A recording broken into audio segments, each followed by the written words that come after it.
My name is Claire Whitfield. I'm 37 years old. And for 8 years, I hadn't spoken a single meaningful word to anyone in my family. Not at Christmas. Not at Thanksgiving. Not when my father had his knee surgery, or when the family dog died, or when my cousin got married at the Botanical Garden in Columbus. 8 years of cards with my name on them that I didn't send. 8 years of voicemails I let expire without listening to. 8 years of learning what it means to build a life so completely from scratch that the people who once defined you stop being able to recognize you at all. Then my grandmother called me on a Thursday afternoon, told me her oncologist had used the word hospice for the first time, and asked me, in a voice like tissue paper, to please come home to Indiana one last time. 3 hours after I walked into her hospital room, my sister swept in wearing a cocktail dress and carrying a bottle of champagne, announcing she had arranged a celebration dinner at the finest restaurant in town. Her promotion. Her moment.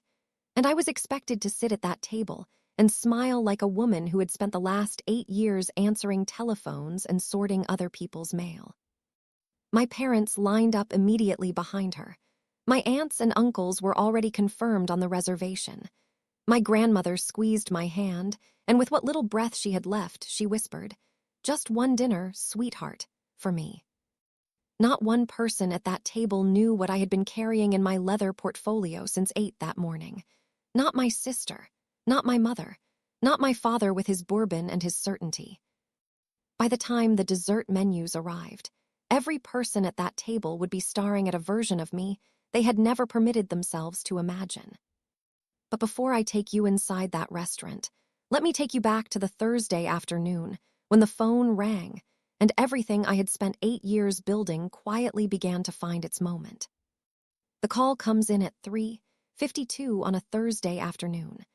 I know the exact time because I am bent over a set of architectural renderings for the Hargrove Community Library project, chewing the end of a drafting pencil, and my phone lights up with a number I haven't dialed since the first year of the Obama administration. Indiana area code 765. I almost let it go. Then I read the name under the number, Grandma Roos. I pick up on the 4th ring. Claire. Her voice has gotten smaller since the last time I heard it. Smaller and more careful, like a woman who has started rationing something precious. "Grandma, I'm here. Dr. Feldstein sat me down this morning, sweetheart. He used a word I've been dreading for a while now. I think you know which one." I set the pencil down on the drafting table. I don't cry. Crying is not something I've done easily since the night I left Indiana. I stand very still and watch a tugboat move across the Chicago River through the floor-to-ceiling windows of my office. "Which hospital, Grandma?" "Methodist. Same one where your father was born and your sister, and half this town it seems like. I'll leave first thing Saturday morning." "Claire, nobody else needs to know you're coming. If you want privacy, if you want it just to be the two of us, I won't breathe a word. Tell whoever you need to tell. I'm coming for you. That's what matters." She cries, and I let her. I hold the phone to my ear, and I look out at the river, and I let her have every second of it. After 8 years of letters I drafted and never mailed. After 8 years of following the outline of her handwriting on birthday cards forwarded to me through my grandmother's friend Dot, because I hadn't given my parents my new address. This is the first time I've heard her voice in real time since the night I drove away from Crawfordsville with everything I owned in the back of a Subaru. "Your father will call," she says eventually. "He always does when I'm unwell. He'll want to organize things. Let him call. I love you, Claire Marie." "I love you, Grandma. I'll see you Saturday." I hang up. I close the laptop. I walk 4 doors down the hall to James's office and lean in the doorway. He looks up from a stack of contractor bids. James has been my business partner for 7 years. He is the only person in the world who knew where I came from before Chicago. I'm offline Saturday through Monday. Family situation in Indiana. He reads my face the way he's learned to read it over 7 years. He puts the bids down. Take the full week. The Alderton acquisition announcement goes external Tuesday anyway. I nod. I go home to pack. Saturday morning, I load a single weekend bag into the back of my car and point it east on I-74. Chicago drops away behind me. The Indiana border materializes out of flat gray farmland like something I've been trying not to think about. I make this drive with the radio off. I've made it exactly once in 8 years, and that was in the opposite direction, in the dark, at age 29, wearing a black dress and running on 2 hours of sleep and the cold knowledge that I would not be back. Tonight I am 37. I ate a protein bar in my building's parking garage. I am driving the speed limit. I have a portfolio on the passenger seat that I have not opened since Thursday morning, but I know every word that's inside it. I cross into Indiana and the road signs start nomming places I spent 20 years learning to need and then unlearning just as deliberately. Lafayette, Frankfort, Crawfordsville, my exit. I stop at a Casey's General Store off the state road for coffee. In the window by the register, between a lost dog notice and a poster for a church fish fry, there is a glossy announcement card. Harwick and Morgan Architecture logo in navy blue. Proud sponsor of the Greater Crawfordsville Business Excellence Awards. My sister's firm name in thick, self-satisfied letters. I stand there looking at it for about 2 seconds. Then I pay for my coffee and walk to the car. The clerk calls after me, "Ma'am, your loyalty card." "Keep it." I sit in the parking lot and drink half the coffee. Then I start the car and drive the remaining 14 miles to Methodist Hospital. The town hasn't changed. That's the thing about these places. They never change. Only the people who leave them do. Let me tell you about the night. I stopped being a Whitfield in any way that felt real. It is June 8 years ago. The Crawfordsville Country Club, my parents' 35th wedding anniversary dinner, 53 people on the guest list, cousins, neighbors, their pastor, Aunt Diane with her new husband, my mother in champagne silk, my father on his 4th bourbon by 8 o'clock. I am 29 years old. I've been working a design internship at a small architecture firm in Indianapolis all summer, commuting 90 minutes each way, sleeping on a coworker's couch 3 nights a week because I can't afford the gas and a lease at the same time. I am wearing a black dress because it is the nicest thing I own, and I have ironed it twice. In my purse, folded into thirds, is my acceptance letter from the Illinois Institute of Technology, Master of Architecture, full academic merit scholarship, which covers tuition but not living expenses. The program begins in 8 weeks. I have been working toward this for 4 years. My parents had promised me access to my grandmother's education fund since I was 16, $48,000, enough to cover the gap, get me established in Chicago, and give me a real start. I haven't told anyone yet. I was going to announce it during the dessert course. My father stands during the toasts. He holds his glass and he talks about love and sacrifice and the miracle of 3.5 decades beside your best friend. The room is warm. People are smiling. I am smiling. I am holding my napkin in my lap and I am thinking about how I'm going to phrase the announcement and whether my mother will cry. Then he pivots, like a man who has been waiting for this exact moment. "Your mother and I want to share something with all of you tonight because this family doesn't keep secrets from itself." He pauses for effect. "Ashley has had a hard year. Some of you know that. She's been working to get her life pointed in the right direction, and we've decided that the education fund goes to help her get there. A fresh start, a new apartment, a real foundation." He smiles at my mother. She raises her glass. "Claire's always been the one who lands on her feet. She'll understand. She always figures things out." My sister begins the applause from across the room. She is looking at me the whole time she's clapping. I set my napkin on the table. I push my chair back quietly. I walk through the French doors onto the club's rear terrace and stand in the June darkness for approximately 4 minutes. Then I go inside, get my purse from the coat check, and drive 293 miles to Chicago without stopping. My acceptance letter is still in my purse. I use it as a bookmark for the next 2 years. Then I frame it and hang it in my office, where it has been ever since. I never spoke to my parents, or my sister again in any real way until today. Methodist Hospital smells like all hospitals smell. Industrial cleaner and the ghost of flowers that have been replaced too many times. The elevator takes a long time on the 4th floor. Room 418. I knock once. I push the door open. She is smaller than I prepared myself for. Ruth Whitfield is 81 years old and has spent her entire life being the largest presence in any room she occupied.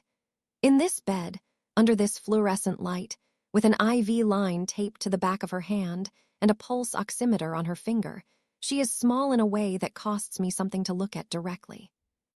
Then she sees me, and her entire face opens. There she is. Oh, there's my Claire. I cross the room in 4 steps. I sit on the edge of the bed. I take her hand. Her skin is thin as paper, the veins close to the surface, and she smells like the same lavender talcum powder she's been using since I was 4 years old. Hi, Grandma Ruth. 8 years. She says it like a measurement of something she's been holding the whole time. You look wonderful, sweetheart. You look like yourself. Tell me everything. And so I tell her.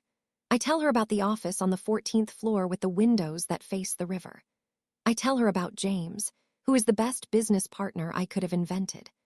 I tell her about the Hargrove Library project going into the build phase next spring, and the Lakeside Arts Pavilion that just won a regional design award, and the team of 32 people who show up every day and build things that will outlast all of us.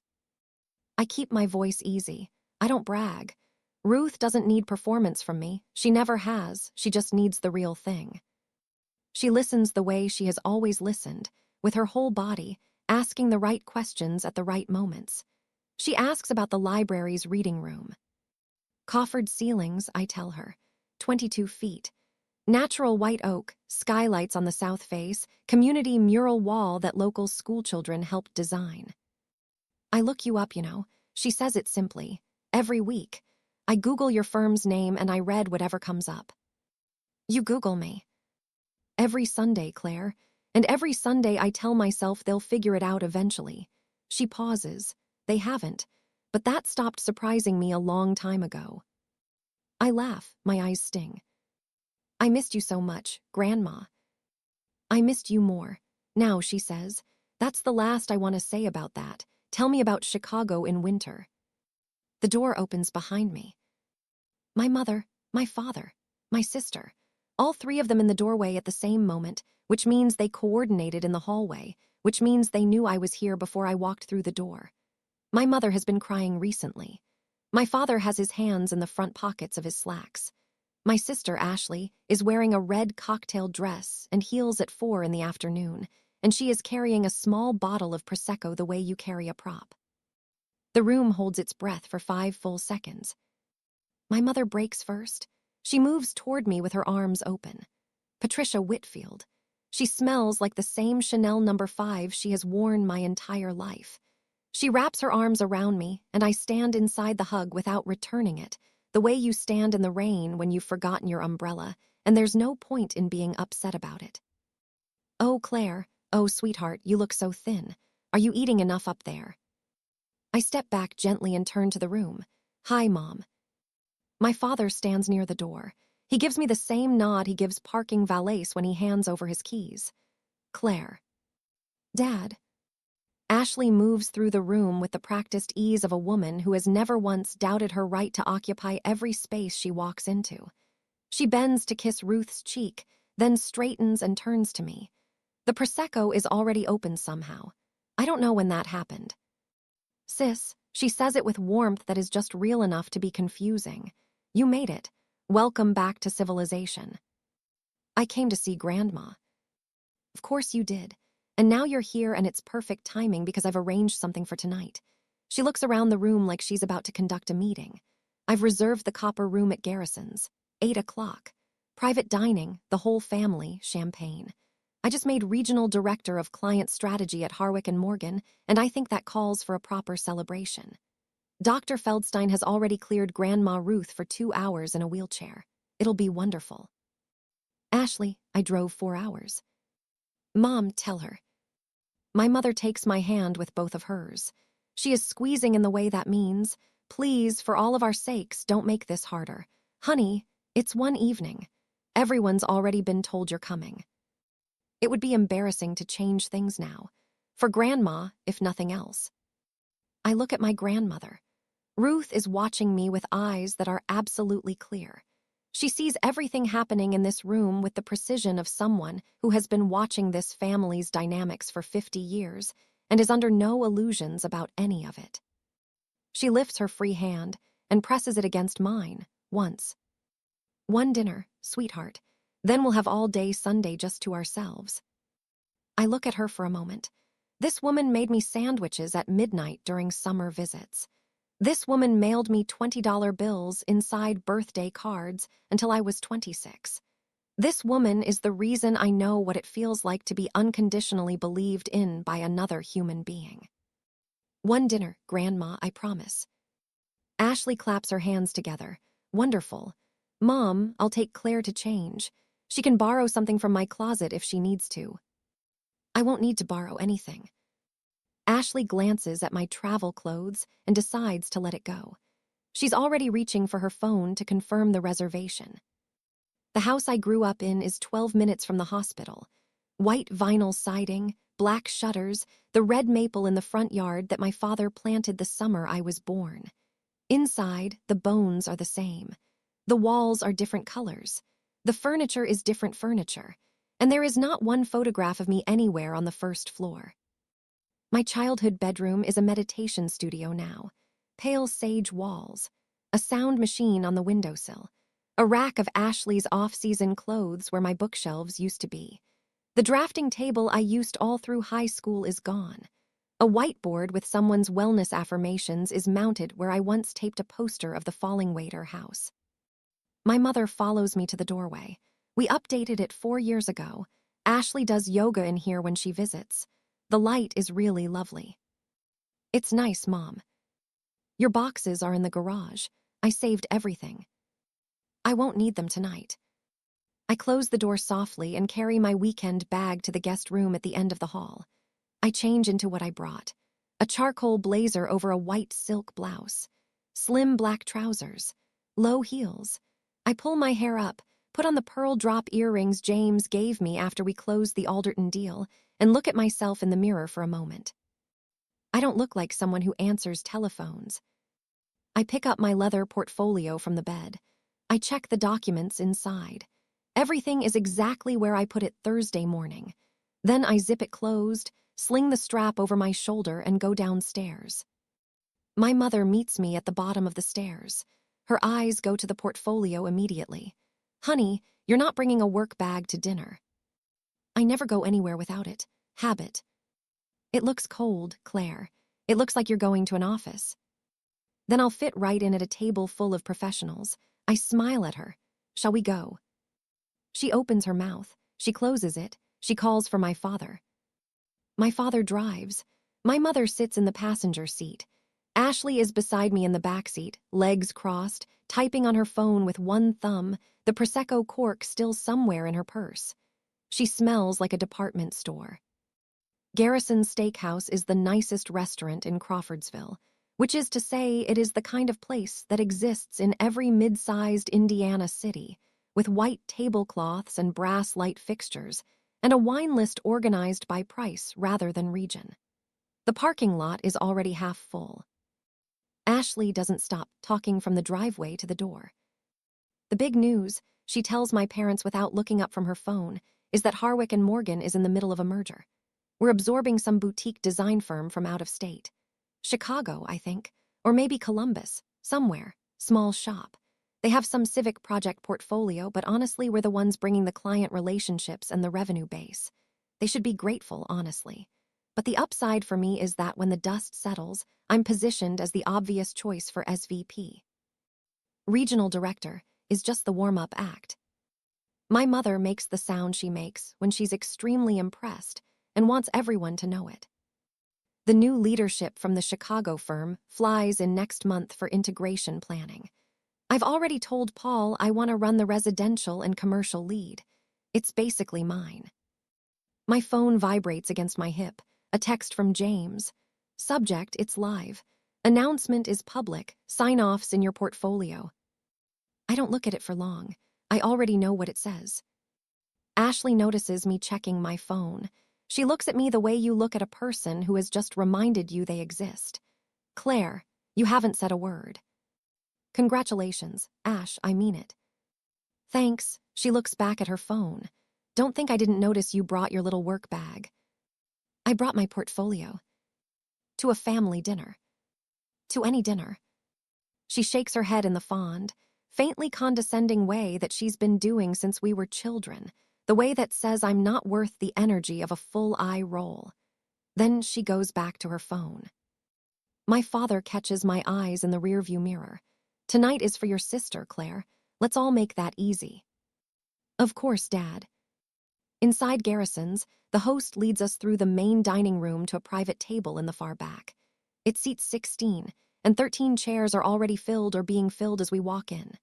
Aunt Diane, Uncle Phil, my father's brother Todd and his wife, 3 cousins, the Hendersons from next door, who have apparently been incorporated into every family event since I left, Pastor Garrett from First Presbyterian, still wearing the collar. 2 people I don't recognize are already seated with wine glasses and the posture of people who have come to celebrate someone else's success, which is a very specific posture if you know what you're looking for. My grandmother is wheeled in 7 minutes after we sit down by a Methodist hospital aide who arranges her chair at the corner of the table with practiced efficiency and then retreats. The whole table softens slightly when Ruth arrives. She is the still point of this family, always has been. She takes in the room, and when she finds me, she gives me a look that says everything and nothing and squeezes the arm of her wheelchair once. At the table immediately beside ours, a group of 4 people are seated over open laptops and water glasses. Dark blazers, conversation pitched low, the unmistakable vibe of people doing business in a place that expects you to relax. I notice them without looking at them for long. My father stands. He taps his wine glass with a butter knife. Ladies and gentlemen, family, thank you for coming on short notice.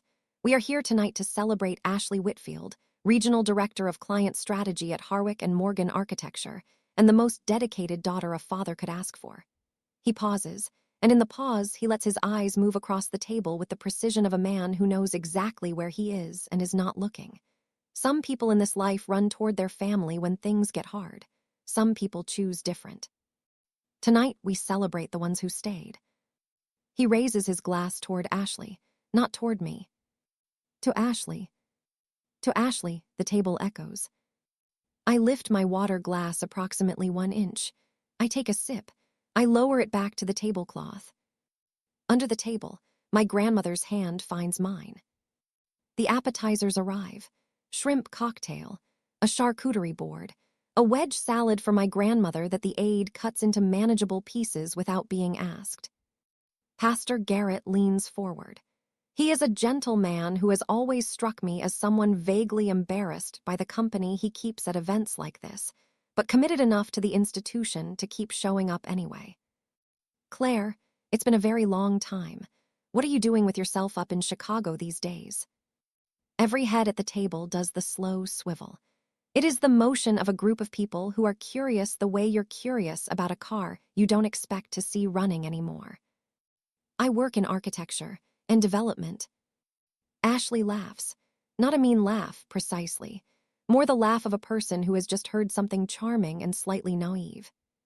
Pastor Garrett, she says, in the voice she uses when she wants to seem generous, don't let her be modest. She does project support at a design firm. Administrative stuff mostly. Scheduling, documentation, that kind of thing. She's good at it. The way she says she's good at it would sound complimentary to someone who wasn't paying attention. Pastor Garrett looks at me with soft, uncertain eyes. Oh, is that right, Claire? I cut a piece of shrimp. I bring it to my mouth. I chew. Uncle Todd's wife, Brenda, tilts her head. Didn't you study architecture? I thought you had some big scholarship or something. Ashley jumps in before I have swallowed. She did 1 semester of graduate school. It wasn't really for her. Some people are better suited to support roles. There's nothing wrong with that. She looks at me with a benevolent smile. Right, Claire. I reach for my water. Absolutely nothing wrong with a support role, Uncle Todd agrees. Half the people who make the big decisions in this world couldn't function without support staff. He raises his glass in a vague toast to nobody. The table chuckles. At the next table, I hear a chair shift. I don't look. My grandmother clears her throat. She does not do it loudly, but the table responds immediately because she is 81 years old, and she is the reason half the people at this table exist. Claire has built something extraordinary in Chicago. She says it quietly and with total calm. My mother reaches over and pats my grandmother's hand. Mom, she doesn't like attention. You know how she is. She is sitting right here, Patricia, and she is perfectly capable of speaking for herself. Ruth's voice is still soft, but there is something underneath it like a floorboard that won't give. My father sets down his bourbon. A conversation follows about the food, about the wine, about whether the Hendersons have had their kitchen redone yet. I listen. I eat. I help my grandmother with the dressing on her salad when her hand trembles reaching for it. At the next table, I hear a laptop close. The entrees arrive. My father orders the ribeye. He cuts it with the methodical patience he has applied to everything in his life, steady and deliberate and utterly certain. He speaks with his eyes on his plate. Your mother and I have been working with the estate attorney. He says it the way you announce a weather forecast. Just information.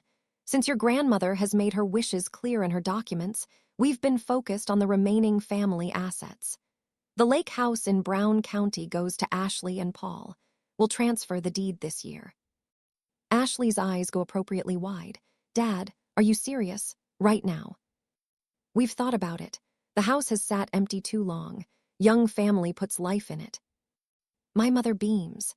Ashley covers her mouth with her hand in a performance of being overwhelmed that might be partly sincere. Aunt Diane asks, careful and quiet, what about Claire? My father cuts another piece of steak. He does not look up. Claire has made her choices. The family assets go to the people who remained part of this family. That's how your mother and I feel. There is a particular quality to the silence that follows, the kind that has sharp edges. I fold my hands in my lap. Dad, I have never asked you for anything from the family estate. I'm not asking now. Whatever you decide is your decision to make. That's right. He finally looks at me, and I'll tell you what I've told your sister. Family is about more than what you build for yourself. Family is about being present. You chose not to be present. I was present for 29 years, I say. And on the night I told you I'd been accepted into one of the best architecture programs in the country, you used my education fund to put your other daughter in a new apartment. So I adjusted my understanding of presence. The table has gone very still. My mother touches my arm. Claire, please. I smile at her. I'm not raising my voice, Mom. I'm just answering the question accurately. My father's jaw works. Pastor Garrett suddenly finds his wine glass very interesting. Ashley is cutting her fillet with more focus than the task requires. My grandmother's hand on my knee once. Patient, steady, telling me I know I see it. Keep eating. Ashley knows how to read a room, and she knows the room has shifted in a direction she doesn't want. She has always been very good at redirecting attention to where she wants it. Okay, she sets her fork down and claps her hands together once, lightly. Before we get into all of that, can we come back to the actual good news? Because I feel like the merger announcement hasn't gotten its proper moment. She looks around the table with bright eyes. The Chicago firm we're absorbing, she continues, they do civic work primarily. Libraries, community centers, that kind of thing, academic projects. Not exactly our clientele, but they have government contracts and some grant funding. Frankly, they're very lucky to be getting access to our client roster. She waves her hand. The name is something partners or something group. I can never remember. Small operation. Maybe 30 people. But the optics are good for us. Uncle Todd, what's the firm called? Ashley, Alderton Partners. No, Ald something. I want to say Alderton Whitmore. Actually, I'm not sure. Something very Chicago. My father, what does it matter? Ashley, it doesn't, that's my point. The firm is small. What matters is what this positions me for within the combined organization. SVP by February, easily. Uncle Phil raises his glass. To Ashley, who goes out and gets what she's after. Ashley, thank you. She smiles. The NDA gets a little sensitive, so I can't say everything, but suffice it to say the Harwick and Morgan side is bringing the real value here. The Chicago firm is bringing prestige and press. We're bringing the actual business. The table nods and drinks. My grandmother's thumb has gone completely still on the back of my hand. At the next table, I hear a single soft sound. The careful placement of a glass on a tablecloth by a person who does not want to make noise. I let my eyes move sideways slowly, the way you move when you don't want anyone to know you're looking. The man in the center seat at the adjacent table is in his early 60s. Silver hair, well cut, reading glasses pushed up on his forehead. He has a laptop open and has been working quietly with his 3 colleagues through most of our dinner. But the laptop lid is now angled slightly down. His name is Robert Alderton. He is the founder and senior managing partner of Alderton Group Partners, the Chicago-based architecture and development firm that finalized a full acquisition agreement with my company, Whitfield Design Partners, 6 weeks ago. He lives 40 minutes from this restaurant. He is in Crawfordsville tonight to meet with a county commissioner about a community center contract. I have been on 11 calls with him over the past 4 months, including the closing conference call Tuesday afternoon. He is looking at me over the rim of his reading glasses. Our eyes meet across the narrow gap between the tables. I give him the smallest nod I am capable of producing. It communicates nothing except, I see you, and I am aware of everything that is happening at this table, and you do not need to intervene. He holds my gaze for 3 seconds. Then he looks back at his laptop. My grandmother is watching my face when I turn back to the table. "Who is that?" she murmurs, below the tablecloth, below the noise of the room. "A colleague." "Of yours?" "Yes." She exhales very slowly, the long breath of someone setting something down that they have been holding for a while. And he just heard all of that. Most of it. Her eyes close for a moment. When they open, she is almost smiling.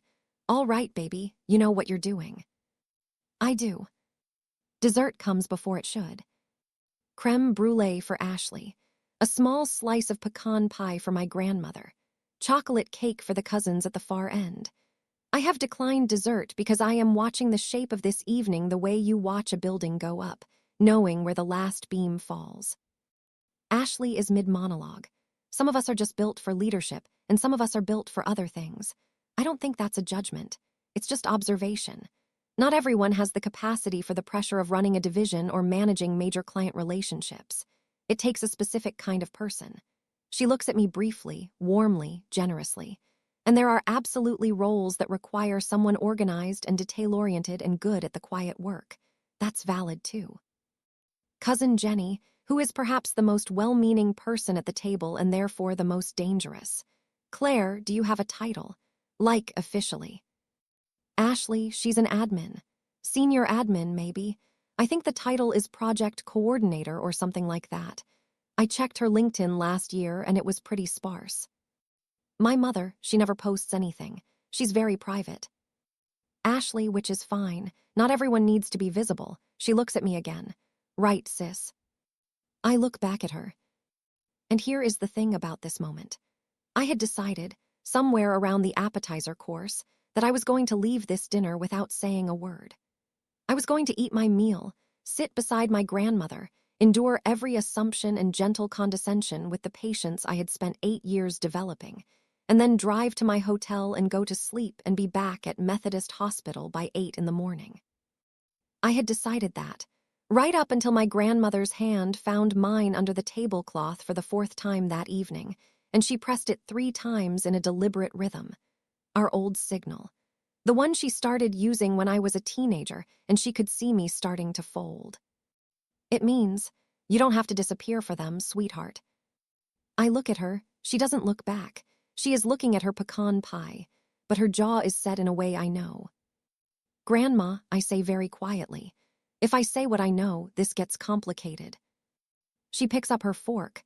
She cuts a small piece of pie. She raises it and eats it carefully, and then she puts the fork back down. 8 years ago, she says, in a voice that barely clears the tablecloth, you walked out of that anniversary dinner with something folded in your purse. You drove to Chicago. You used it. She pauses. You built something I have watched from a distance for 8 years that would make most people in this room sit quietly for the rest of their lives. She looks at me now, finally. I didn't ask you to come home to watch them tell you who you are. I asked you to come home so you could close the door properly. On your terms. Close it, Claire. I take a breath. I reach for the leather portfolio in my lap. Ashley sees the motion. She stops mid-sentence. Something in my movement has shifted the air of the table. Even the cousins at the far end have quieted. Okay, hold on, she says. I want to ask something direct. Claire, what is your actual job title? Because you said architecture and development, and I want to make sure everyone at this table understands what that means specifically. No offense.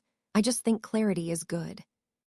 She looks around the table, as if asking everyone to witness her generosity in simply asking. My father, answer your sister. My mother, honey, just tell us. It doesn't have to be a big thing. Pastor Garrett has stopped eating. Robert Alderton, at the next table, has closed his laptop fully. His hands are folded on the tablecloth. I unzip the front pocket of the portfolio. The sound is minimal. The table hears it anyway. You're right, I say. I should have answered the first time Pastor Garrett asked. Let me answer now. I reach inside the portfolio and remove a single document. Heavy stock. Letterhead I designed myself 3 years ago.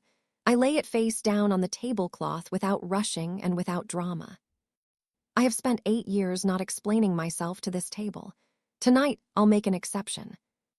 I turn the page over and slide it across the white tablecloth toward Ashley. The way you present a contract at closing, even and deliberate and completely calm. The header is centered and clean. Whitfield Design Partners and Alderton Group Partners. Formal acquisition announcement and executive appointment. Ashley looks down. Her eyes move across the first line, the second, the third. Her lips are moving slightly. Effective immediately upon regulatory approval. Whitfield Design Partners, founded by principal architect Claire M. Whitfield, will operate as the design and civic development division of the combined Alderton-Whitfield Group. Claire M. Whitfield will serve as executive principal of the combined design division and will retain founding equity in the expanded firm. She stops. Her mouth is open. The creme brulee is untouched. The table is as quiet as I have ever heard a room full of people be. I pull a second sheet from the portfolio.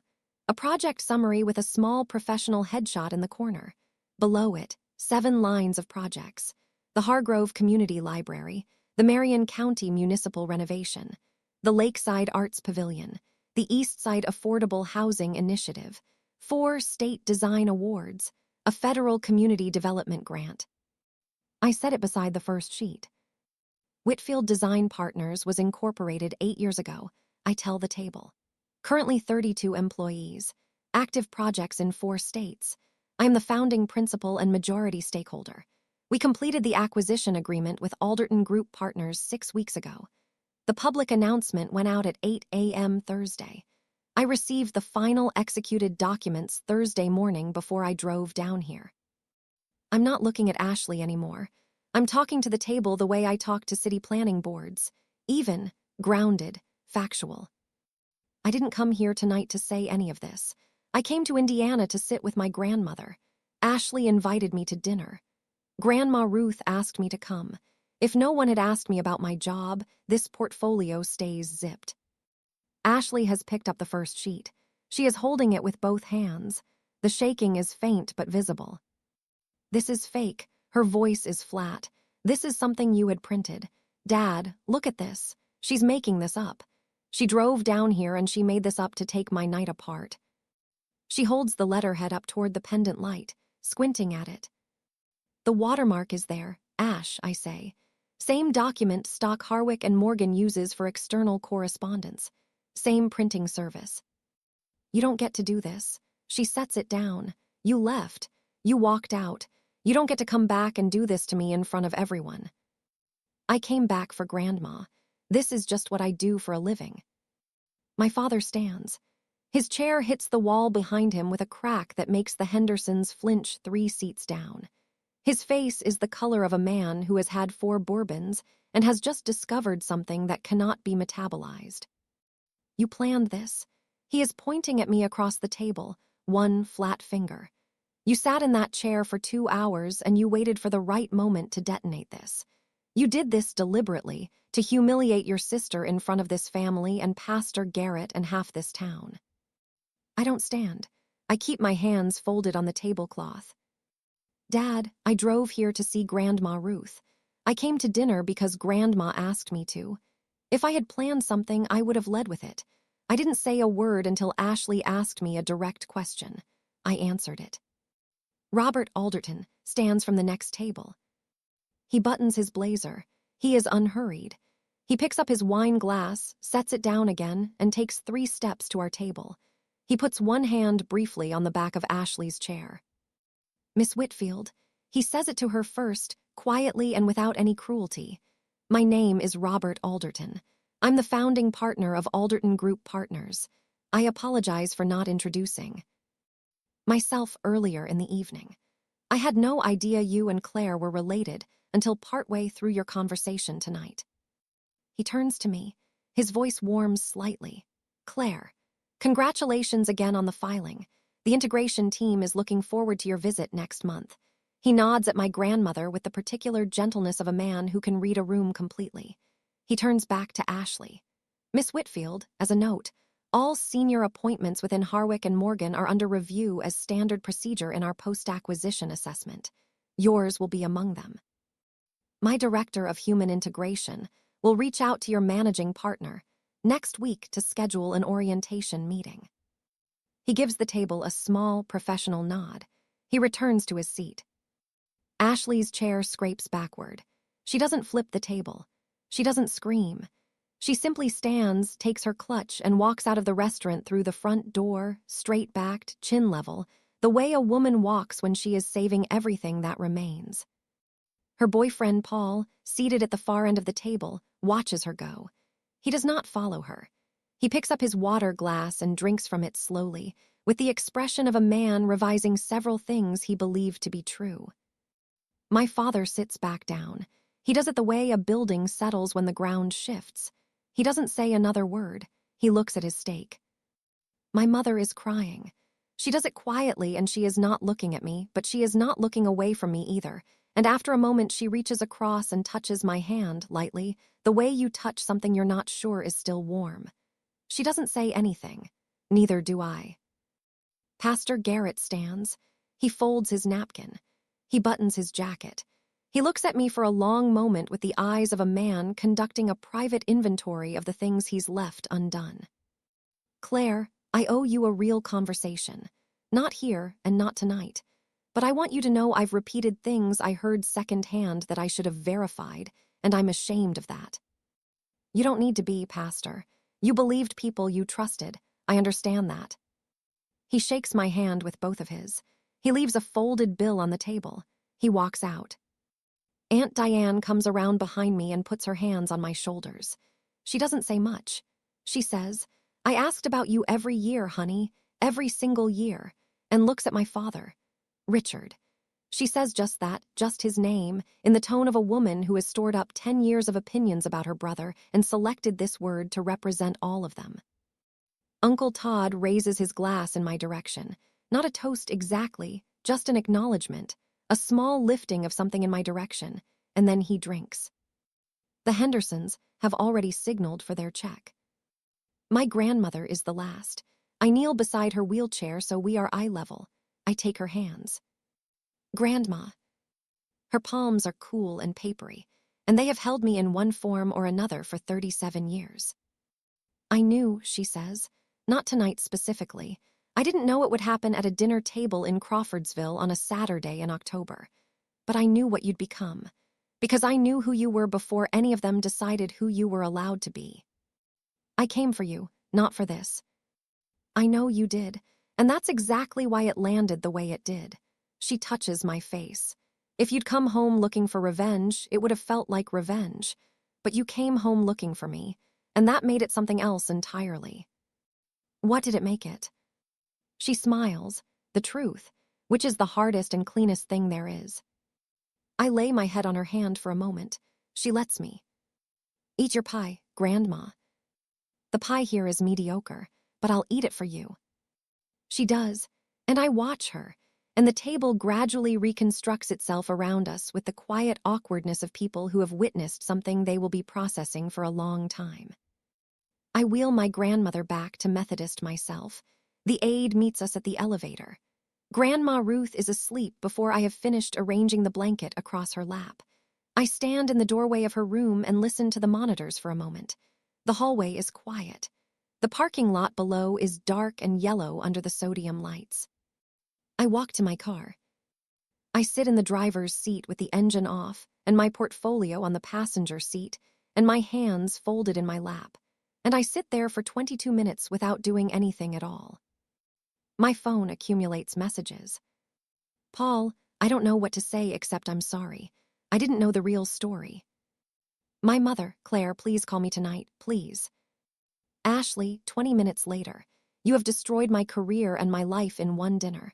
I hope you're happy with yourself. I read the last one. I think about it. I type, Ashley, what you've built is yours. Your choices going forward are yours. I'm not your obstacle and I'm not your safety net. I have never been either. Then I delete the whole thing without sending it. I type one more thing to James. Announcement hit. Family dinner, long story, back Tuesday. He replies in under 30 seconds. Get some sleep. The Hargrove drawings need your notes by Thursday. Good work, Whitfield. I put the phone in the cup holder. I start the car. I drive to the Courtyard Marriott on US 231 because I am not sleeping in that house. Not tonight, not ever again if I can help it. The front desk gives me a room on the 3rd floor facing east. I sleep 9 hours without interruption, which is the best sleep I've had in 6 weeks. Sunday morning. The hospital cafeteria. 8:30 a.m. I'm eating a granola bar and drinking coffee that tastes like it was brewed in a gymnasium, and I'm reading a week-old copy of Architectural Record, and I have 40 minutes before my grandmother finishes her morning medications. Ashley finds me at the corner table. She looks nothing like the woman in the red cocktail dress from last night. She is wearing a fleece jacket and jeans, and her hair is in a ponytail. She has the face of someone who has not slept, which has a specific texture that's different from someone who is simply tired. She sits down across from me without asking. Claire. Ashley. She looks at the table. She is quiet for a moment in a way that is not comfortable and is not supposed to be. I need to ask you something, and I need you to answer me honestly. All right. Did you know, she looks up, when you drove down here, did you know I worked for the firm you were acquiring? I found out on Wednesday, I tell her. The Harwick and Morgan client list was part of the due diligence documentation. Your name was on the regional director roster. I recognized it. She looks at me. I didn't come here to do anything with that information. I continue. I came because Grandma asked me to come. When you invited me to dinner, I went because Grandma asked me to. I had no intention of saying anything at all until you asked me, directly, in front of the whole family, to account for myself. She is quiet. You had 8 years to ask, I say. You had my email address. You had James's number, which is public. You could have Googled my firm's name at any point and found the answer in about 45 seconds. You chose not to. That's a choice I understand. But I want you to understand that my silence wasn't smallness. It was work. She presses her fingertips against her temples. I need this job, Claire. Paul and I just signed on a house. Your job isn't my decision to make. Robert Alderton's integration team will assess all senior positions based on performance and fit. That's standard. Your work will speak for itself. You're not going to help me. I'm not going to interfere in either direction. That's not help and it's not harm. It's just fairness. She stands. She looks at me for a long moment. There is something in her face that is not quite an apology and not quite recognition, but is somewhere in the difficult territory between them. I'll schedule the meeting through their HR, she says. That's the right move. She goes. The cafeteria door swings closed. I finish my coffee. I go upstairs to my grandmother. My father arrives at 11. He has come alone, which surprises me slightly. He is wearing his church clothes even though it is Sunday, and he would normally be at the 11 o'clock service. His face is freshly shaved. He looks like a man who has spent the morning doing something very hard that he doesn't have the vocabulary to explain. He stands at the foot of my grandmother's bed. He does not sit. Claire, I want you to know that your mother and I are proceeding with the estate decisions as discussed last night. The Brown County property is going to Ashley. The savings transfer is going to Ashley. That's final, and it reflects our values as a family. I set down the crossword puzzle book I've been reading to my grandmother. Dad, I was never included in the estate.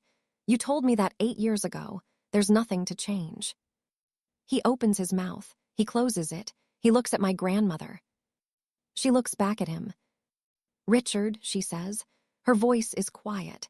It's not unkind. It's the voice of someone who has been saving a particular sentence for a very long time and has decided this is the right morning to say it.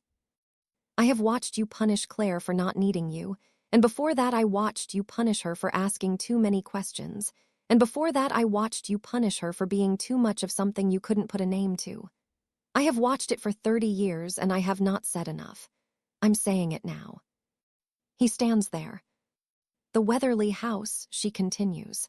The one on Larkspur Drive, the one your grandfather left to me specifically, the one that has never been part of any family trust because he put it in my name alone.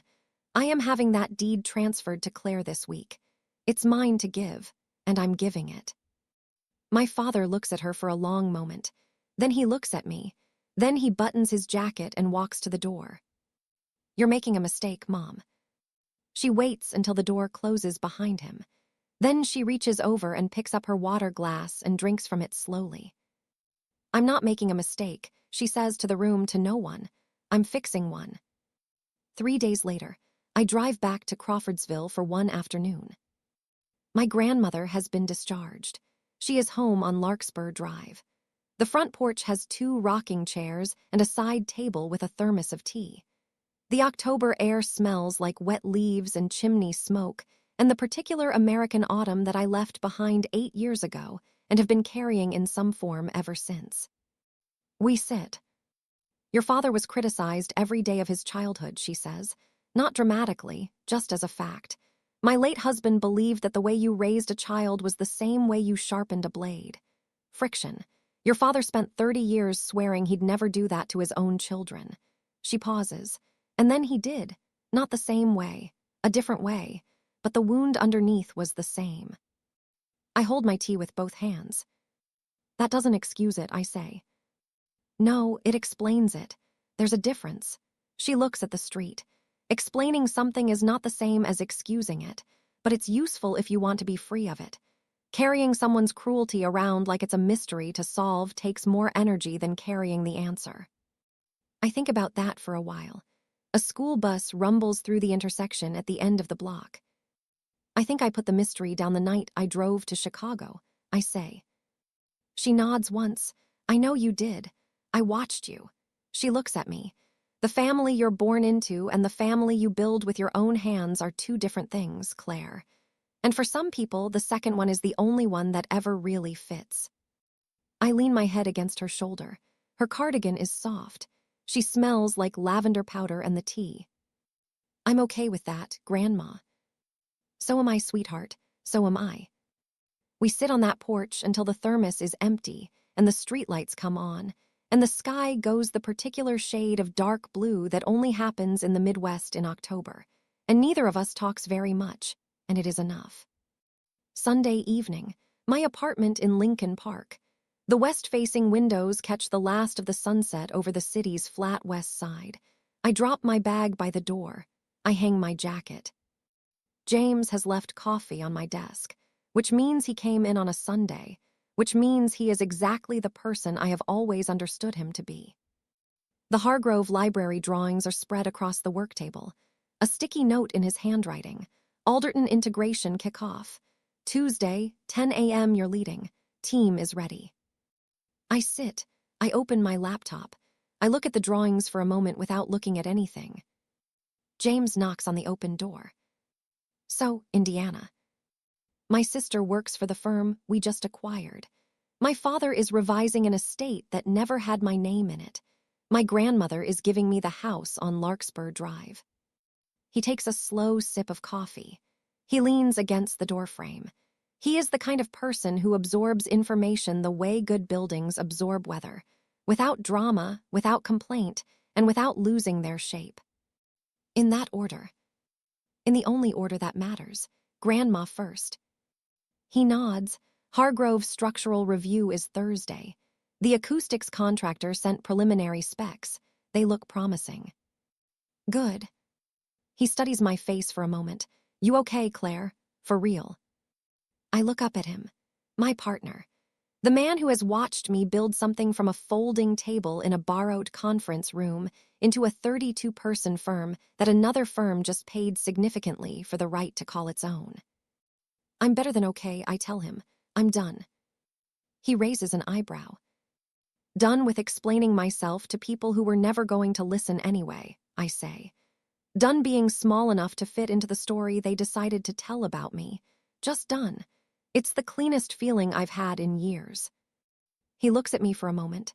Then he nods. Then he goes back to his office and I hear his chair settle and his keyboard start. I pull the Hargrove drawings closer. Coffered ceilings, white oak slats, south-facing skylights. My grandmother's favorite detail when I described it to her in the hospital room Friday afternoon, her face opening with the slow pleasure of someone who sees a beautiful thing clearly. I pick up my pencil, and I start marking revisions. I had been gone 4 days. The work had not missed me. The work never does. It just waits, steady and patient and absolutely real, like everything worth building always does. Monday morning, 9:05. My desk. The river is silver and flat outside the windows. James is running the structural call next door. My inbox has 62 messages. I open the one from my assistant, Rachel. Subject, meeting request, Ashley Whitfield, Harwick and Morgan Architecture.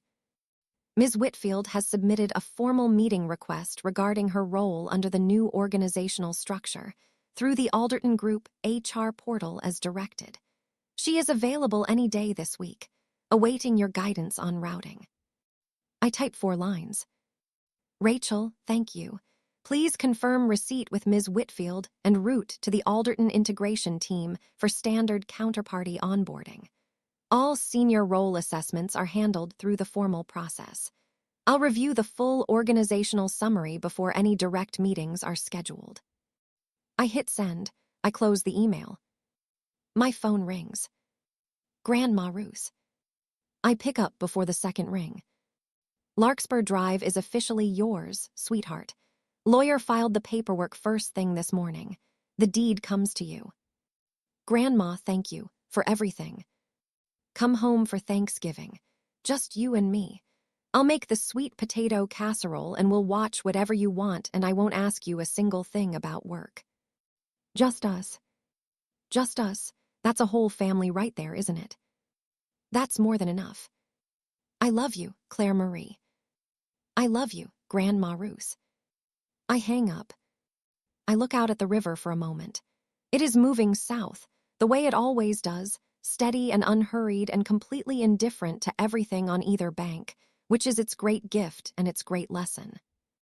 The Hargrove drawings are on my desk. The skylights need to be shifted 18 inches west. I pick up my pencil. I get to work. If you made it to the end of this story, I want to thank you. Genuinely. This kind of story doesn't come from nowhere. It comes from knowing what it feels like to be the quietest person in a room full of people talking about who you are. Tell me in the comments, have you ever had to let the truth speak for itself, in a moment you didn't choose but that somehow chose you? I want to read every answer. And if this story found the right person tonight, the one who's been driving the speed limit and doing the work and keeping their own counsel, share it with them. There are 2 more stories waiting. Stay tuned. Take care of yourself this week.